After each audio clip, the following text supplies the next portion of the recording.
In this short video, we're going to take a look at graphing equations on a TI-83 or TI-84 calculator.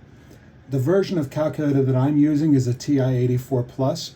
The various versions of the TI-83 and TI-84 calculators are very similar to each other in terms of how you're going to graph things.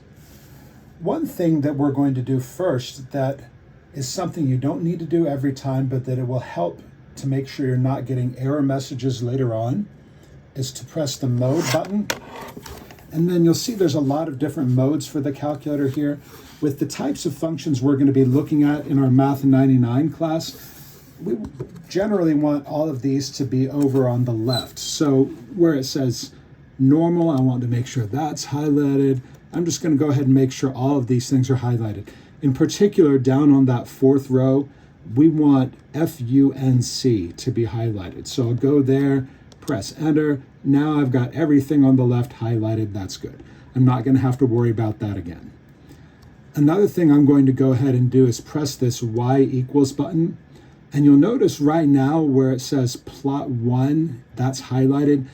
You want those to not be highlighted. If you're taking a class later on where you deal with what's called scatter plots, highlighting those might be what you do, but here we're not going to be doing that.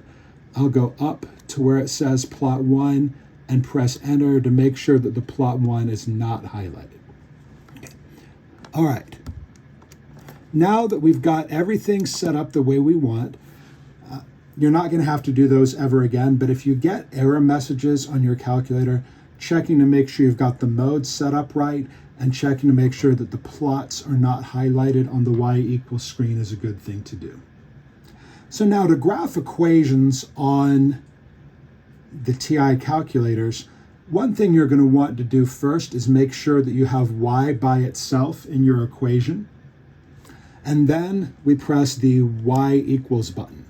And we're going to enter under Y1 the equation we want to graph. So suppose we wanted to come up with a graph of the equation Y equals 2x minus 3. We would push 2, let me go over here, push 2 to start with. For x, you want to push this button right here that says x, t, theta, n. We just push that and you'll notice the x comes up on the screen. You don't want the x that's down here in the alphabet. When you're putting x for a variable, you want to push this button for x. And then we put minus 3. Note one thing important to notice on this calculator, the minus button and the negative button are different buttons. That's one thing that causes some student confusion here. Now what we want to do to get the graph to show up is you need to choose what window, what part of the graph you want to see. Often, if you just want to come up with a quick look at a graph that shows what's happening in the center of the graph close to the origin and it's well spaced, you can press zoom and then 6. And then once it finishes, press zoom and then 5. And this comes up with a graph that shows what's happening near the center and is relatively appropriately spaced. So if we wanted to do the same thing for y equals negative 3x plus 2, for example now, we could press y equals. I'm going to press clear to get rid of that other equation.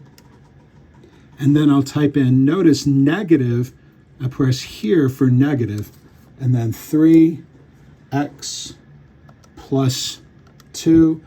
And this time, if I want to use the same window that I was using before, all I have to do is press graph. And it thinks for a second, and then it shows me what the graph of that function would look like.